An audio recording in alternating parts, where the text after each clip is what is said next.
And we will begin.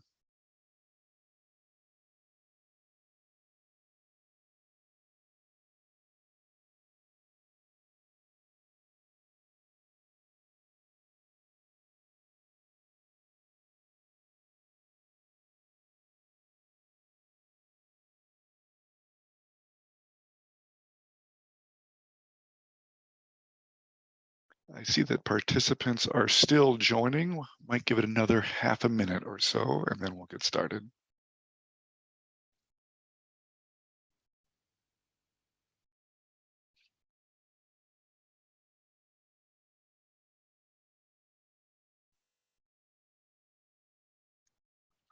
Hello, thank you very much for joining. Looking forward to a really rich discussion across the next maybe 45 minutes or so. I have the privilege of working closely with many of our customers around the globe, and there are some unique and unprecedented challenges that are facing talent acquisition leaders today. And I look forward to sharing some of the strategies that many of our customers are deploying that are working, even in spite of some of these unique challenges. So a proper introduction for me. My name is Andy Nellison.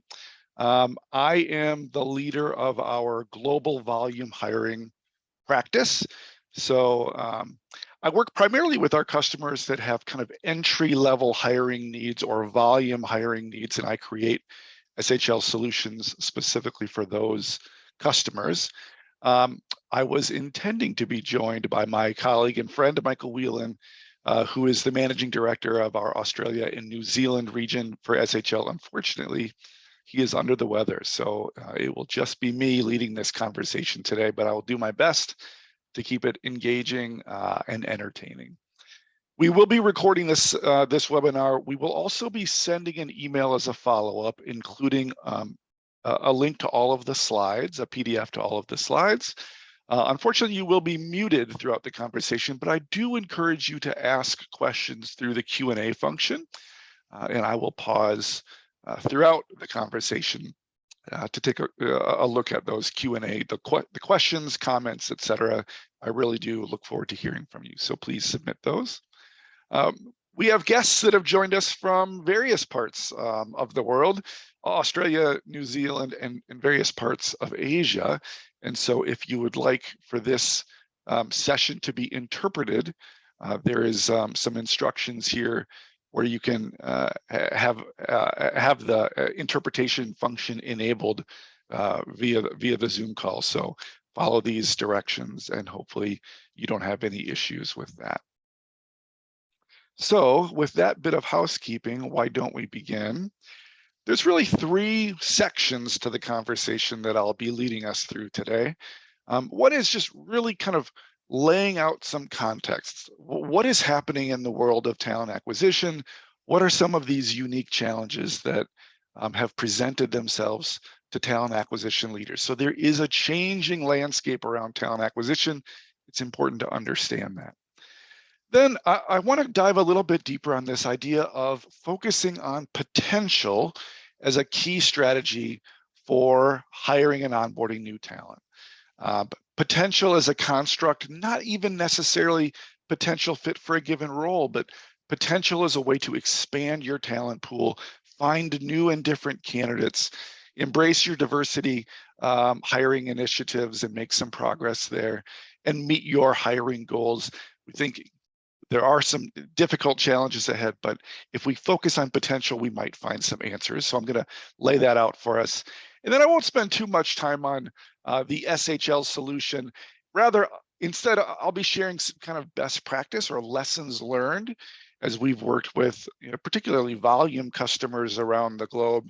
What are the things that we've just learned from those important partnerships that we can convey to you all as you think about plans and strategies to support your hiring efforts? So these are the three sections. Again, it's probably 30 minutes or so, but by all means, feel free to send in questions and comments through the chat.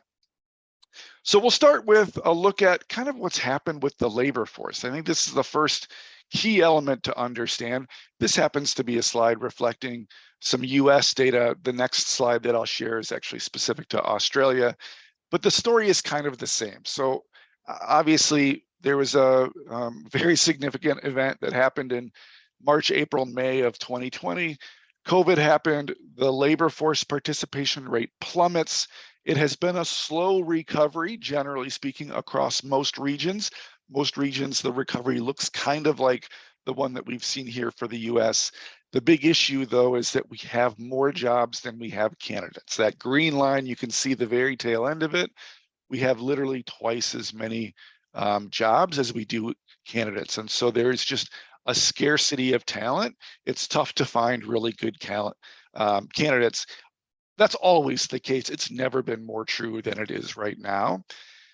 I pulled some data from the July jobs report from the Australian Bureau of Statistics. Again, the story is pretty similar. We're looking at the lowest unemployment since 1974.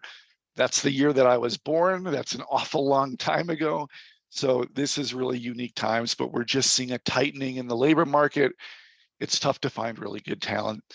I did not pull in a slide specific to Asia. The regions across Asia have very different labor markets, and I didn't want to confuse things, but I think the takeaways, hopefully you'll feel are relatively similar. It's just tough to find really good talent. The other thing that's happened, and this is really enabled by technology, but candidates behave so differently than they did years ago. I remember when I was first applying for a job, I put so much energy into researching the kinds of companies that I wanted to work for. And then I would find jobs in those organizations that I thought I might be qualified for. I would really internalize a lot about these companies and these, the culture. I would write very specific resumes and cover letters that were specific to that given company, all with the hopes that a recruiter would allow me the chance to kind of speak with them and articulate my story. Well, that's not really how it happens anymore, especially in a volume landscape where candidates enabled by technology can literally apply to 1,000 jobs at the click of a button. And so when great candidates are scarce, there's, recruiter's job then is to be the first person reaching out to these candidates. And often the question that I hear from recruiters that is asked most when a recruiter gets a candidate on the phone, the candidate asks, well, what is this job? I didn't even know that I applied to this job, right? So a very different dynamic than the one that I first experienced as a job seeker.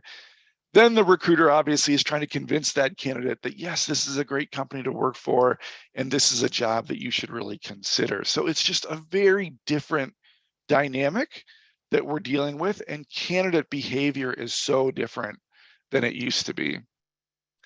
And if that's not hard enough, jobs are changing. I mean, they're really changing quite rapidly. I saw a really interesting study that was done by the Conference Board, and they surveyed CEOs and they said, which talent management activity do you believe would produce the largest return, the largest positive return on your business? And the answer overwhelmingly was redesigning jobs. That's what CEOs think is the most important talent management function that we have to get right. So digital transformation, business transformation, a skills kind of landscape that is really overhauling very, very quickly. The shelf life on skills these days is somewhere around 18 months. So a lot of change happening around the kinds of skills, capabilities, behaviors that we need out of our people, given the changing nature of our businesses. And so all of that leaves us as a talent acquisition leader in a really tough spot.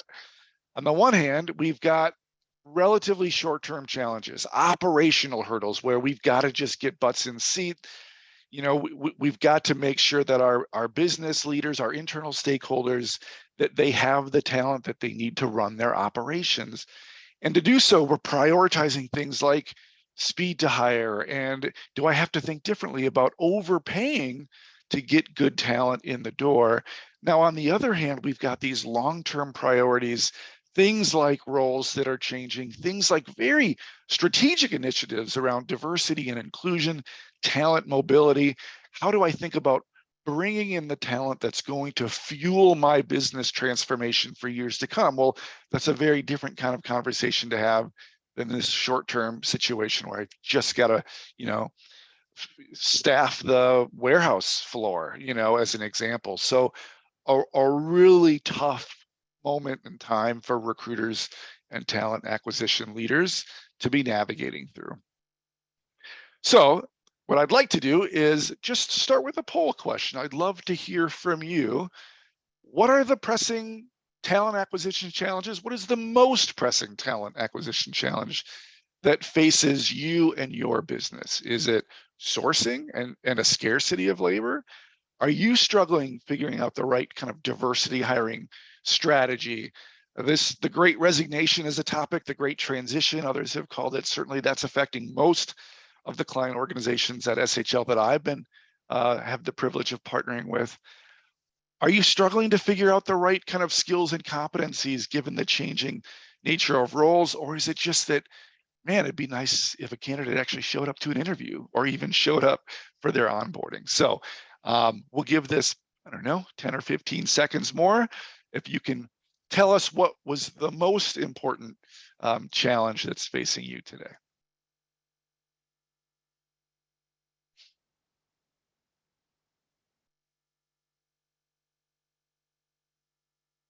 I'm very eager to see the results of what you have to share here.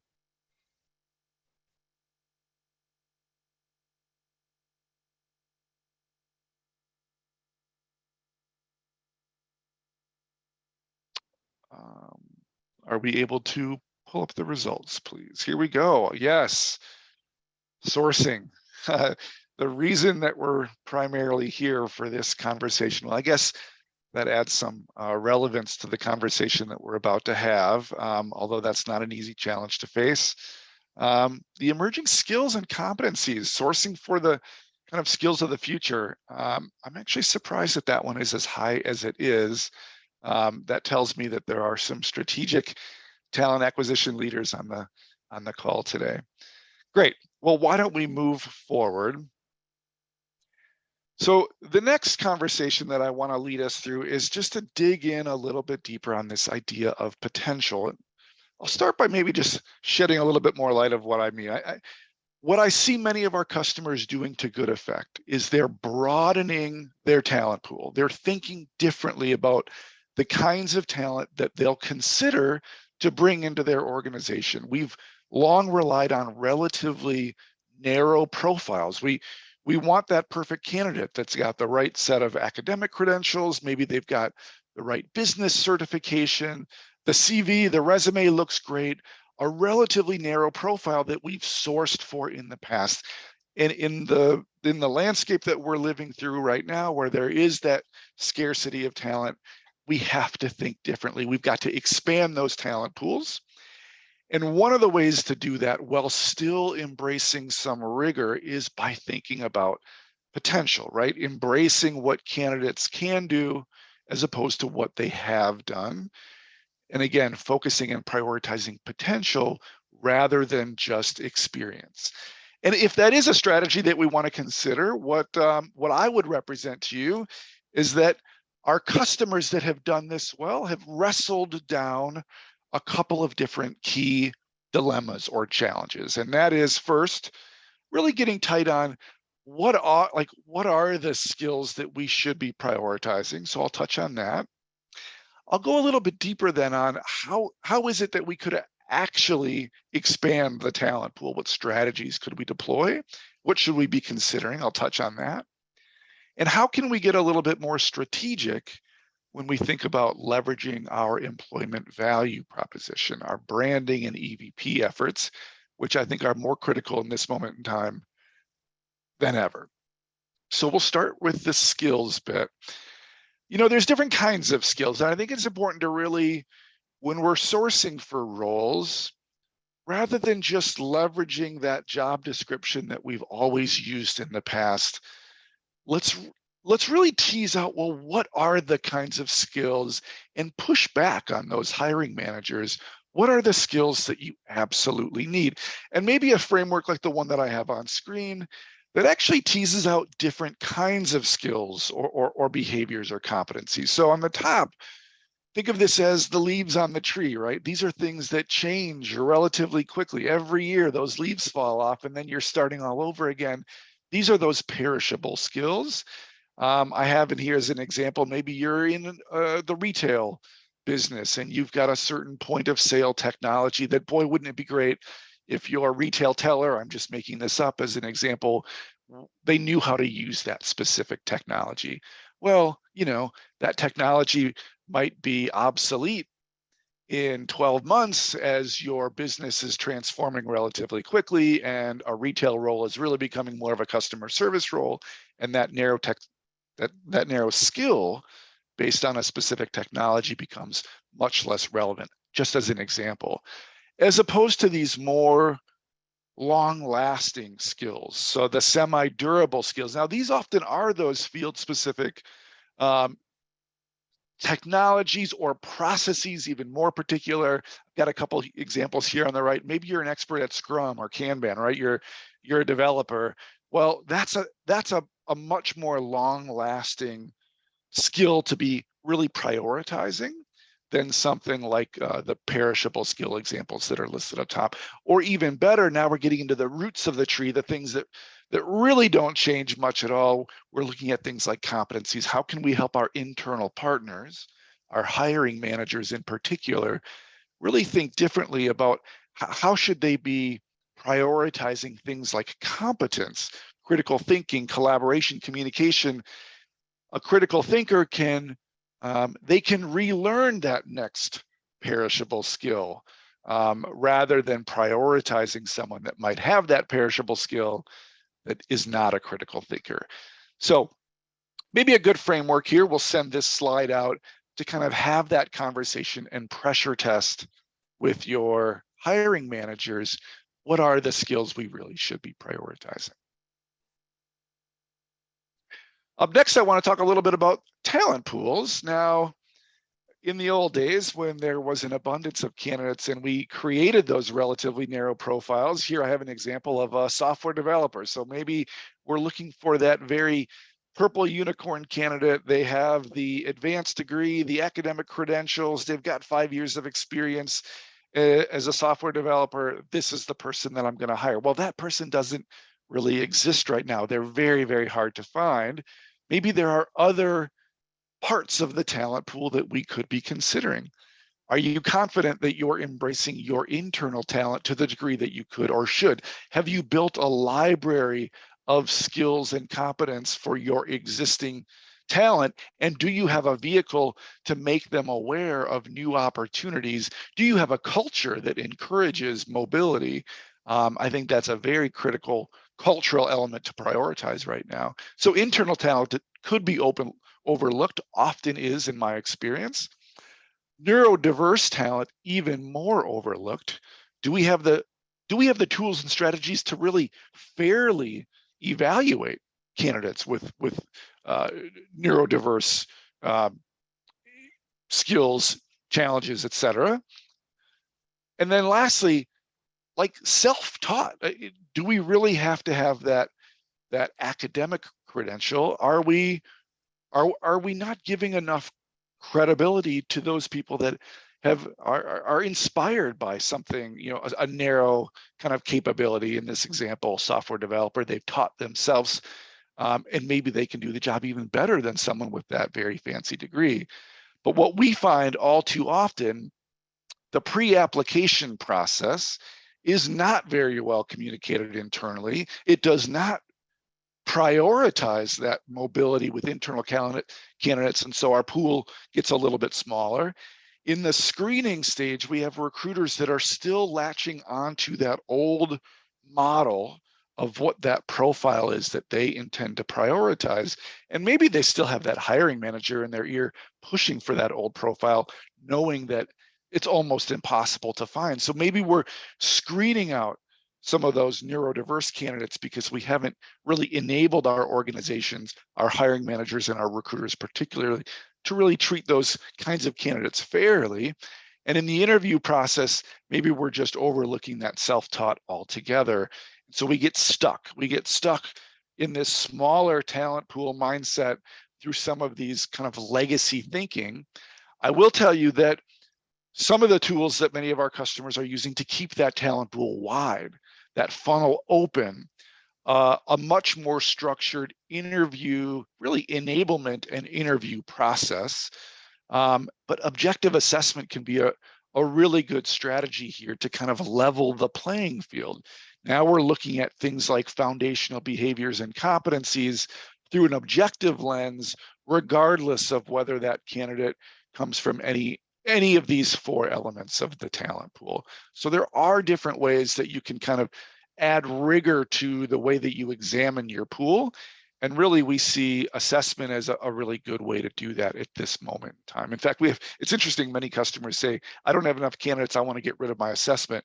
Well, if we think a little bit more differently about talent pooling in this way, it might actually be one of your best friends. All right, I'm going to take a quick pause. I'm going to check the Q&A and the chat here and just double check to see if there's any questions here that I should be following up on. It looks like we're still okay.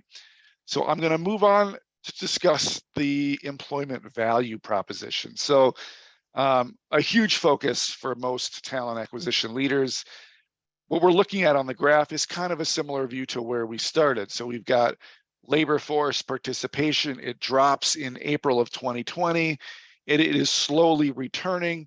But then you see these different colors, and there are different parts of the potential labor force that we could be targeting with our EVPs if we were a little bit more strategic.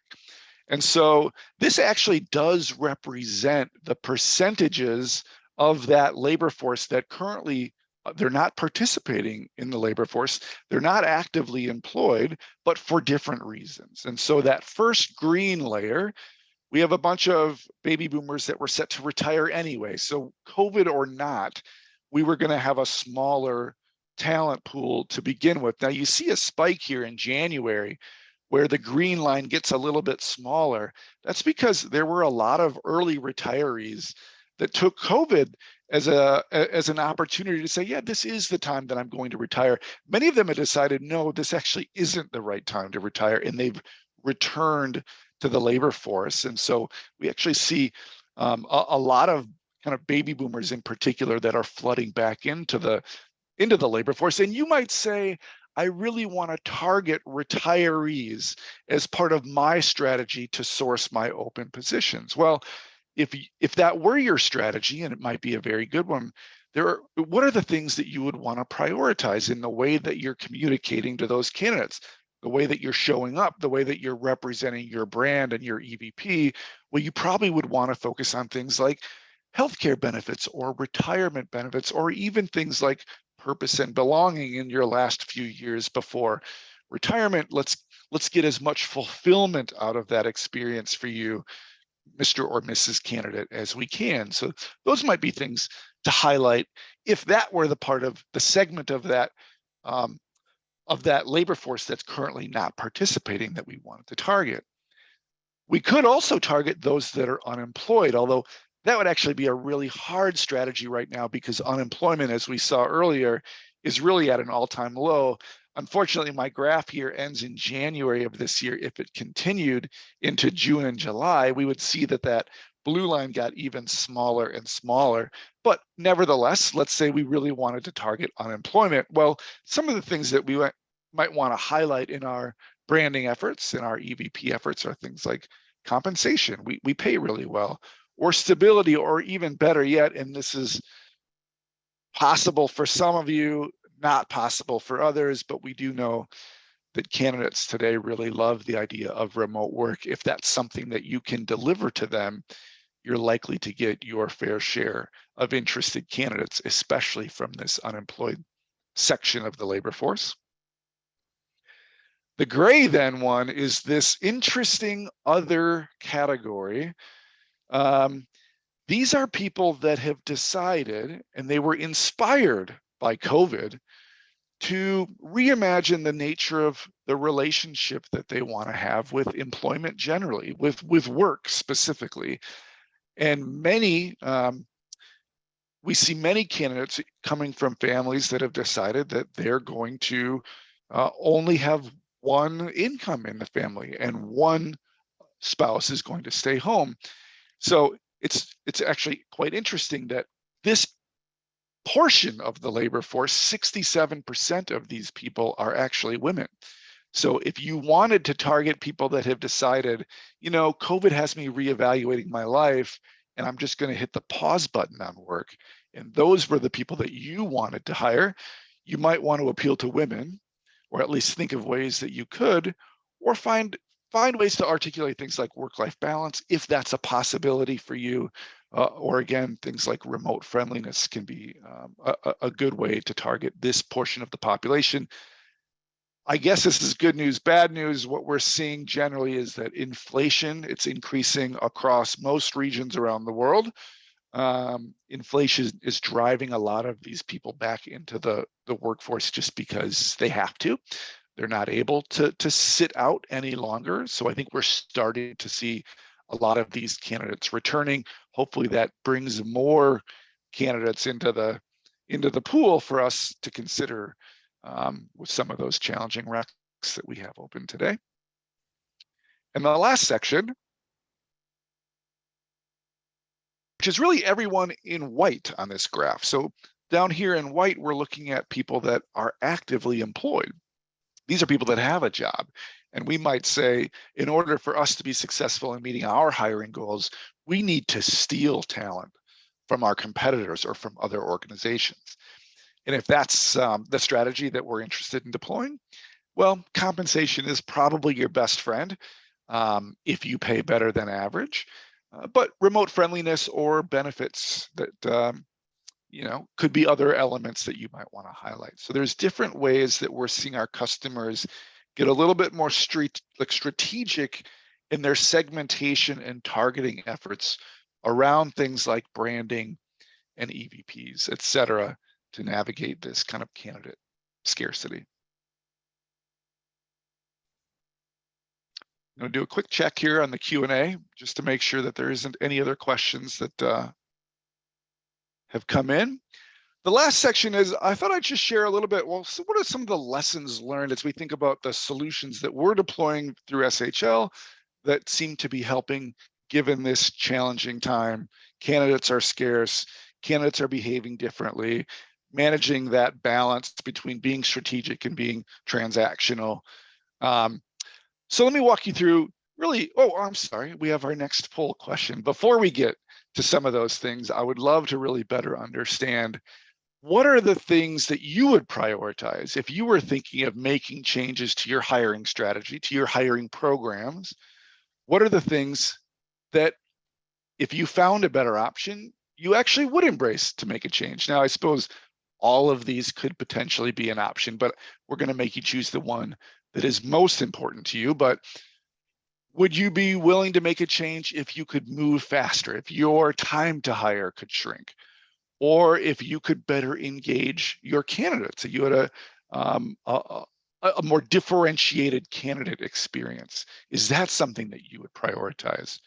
Or what about equalizing this playing field, removing bias, prioritizing fairness, maybe even advancing your diversity hiring initiatives? Or is it about, I just primarily care about hiring effectiveness. I just want to increase my hit rate of hiring really great talent. If you were forced to choose which one of these is most important to you, which one would you choose? We'll give it 10 or 15 seconds or so.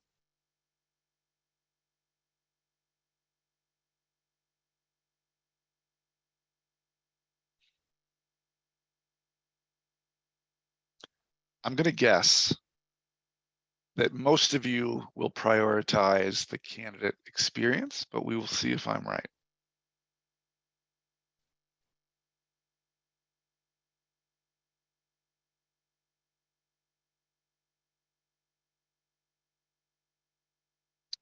Oh, I was not right. I wasn't even second right. Allow me to move faster and improve my hiring hit rate.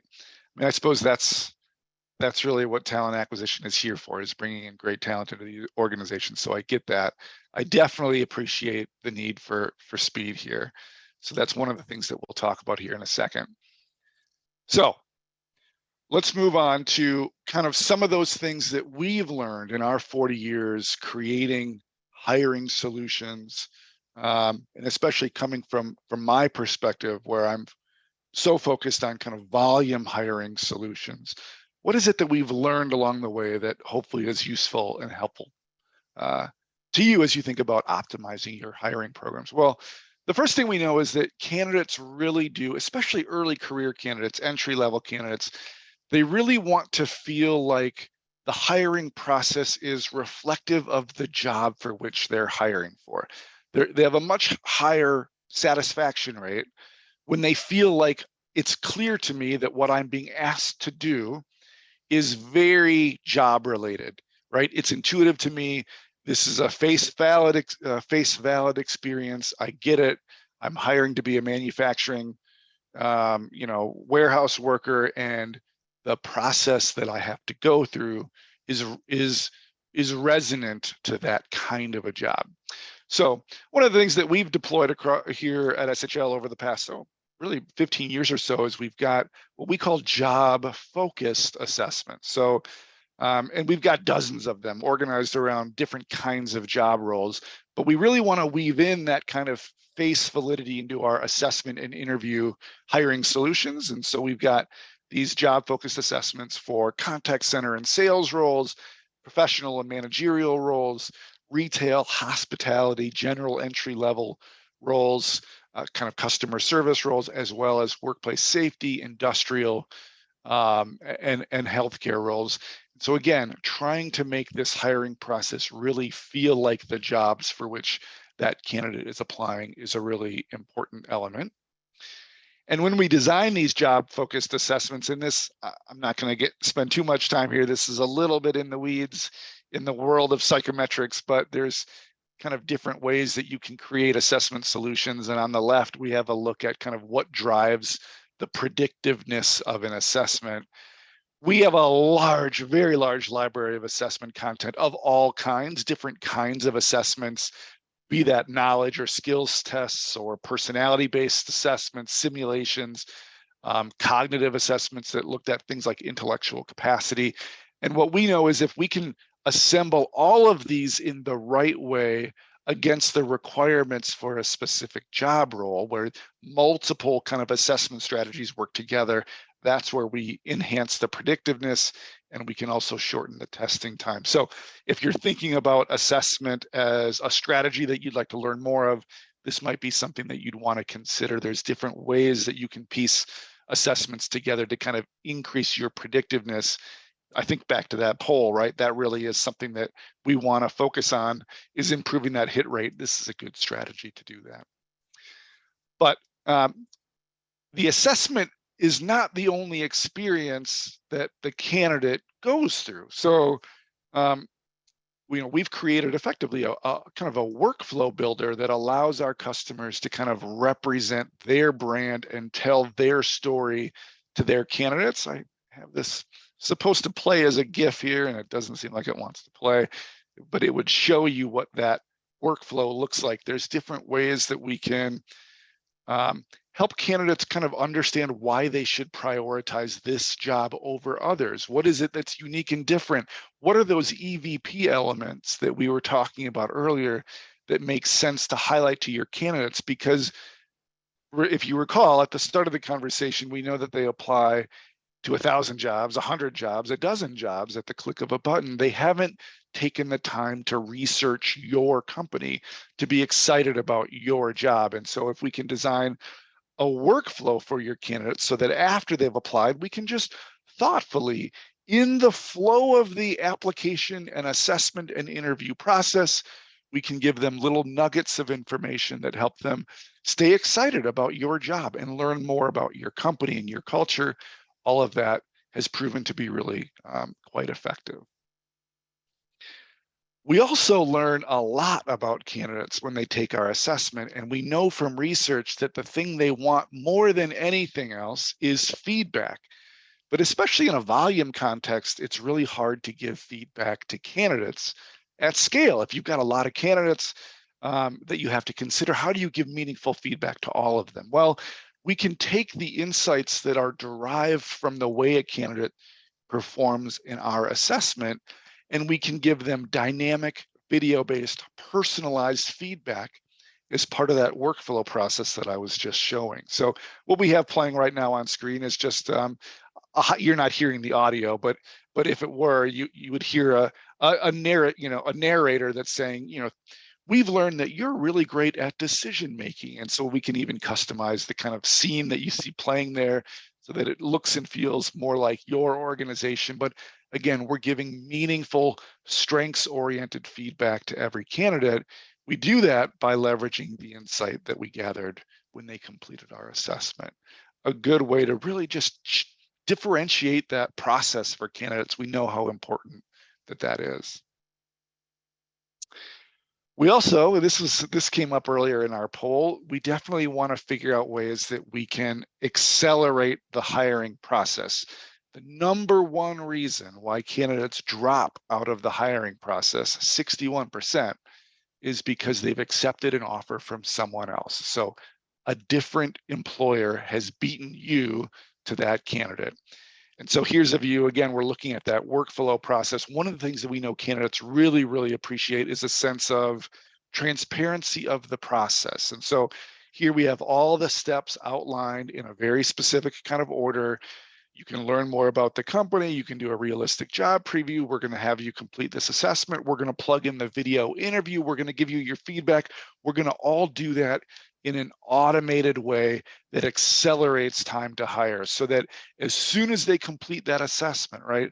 And we can even integrate this into an applicant tracking system, but the data feeds back to your recruiters so they know who are the really great candidates that scored really well, who are those candidates that have really high levels of potential, as we talked about before, so that I can be the first person to reach out to those candidates and prioritize those candidates, effectively stack rank the ones that are the best fit, and spend my time reaching out to those candidates before my competitors do.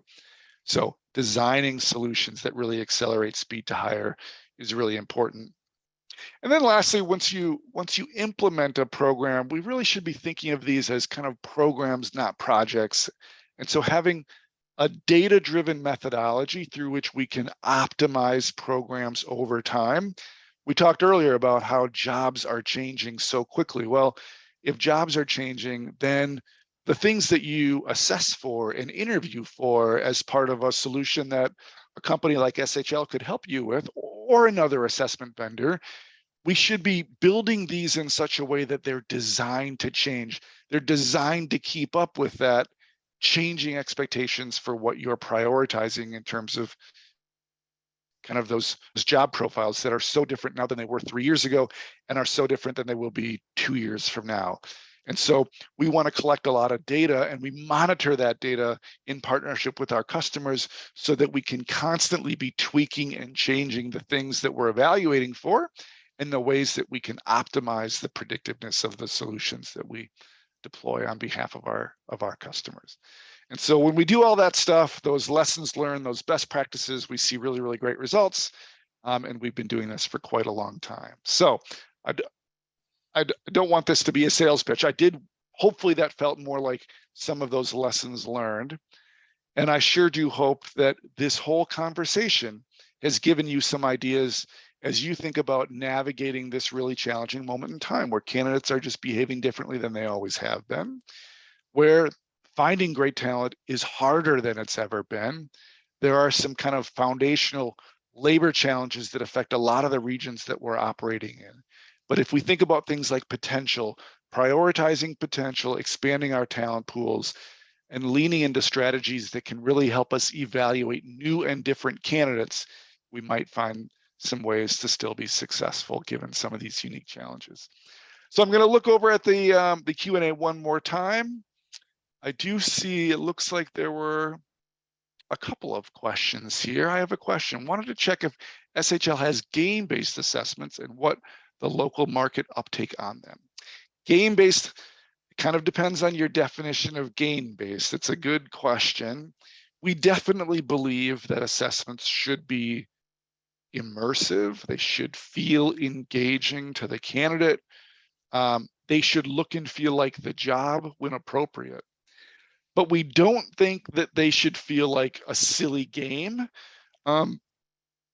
We have a lot of research from candidates that have taken game-based assessments that don't feel like they're job related, and they find that to be off-putting. So we're not overly interested in creating game-based assessments, again, that are like overly theoretical and there's no connection to the job. But that's not to say that we don't like things like simulations, right, that recreate the job, that are very, very face valid, but still engaging and give candidates a chance to actually demonstrate their skills. They definitely get excited about that. So good question. Kind of depends on what you mean by game-based, but I hope that gives you an answer. Could this program be used by consultants across various client recruitment? It's a good question from Gina. I'm not exactly sure what you mean, Gina, but I have my email address on screen right now. And if you'd like to send me a note, excuse me, I'd be happy to have a conversation with you about that. Does SHL have any use case on hiring solutions in Vietnam that can be shared? We do have a local team that supports our customers in Vietnam. I would be happy to reach out to them, and we can partner with you on some use cases. If you'd like to reach out to me via email, I can connect you with the right people there. I'm sorry, I'm coughing now.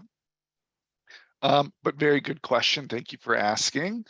Another one here. Could you please go back to the slide of minimizing time to offer and demo a little sample of the assessment? Oh, shoot, I don't think I can demo from where I am right now.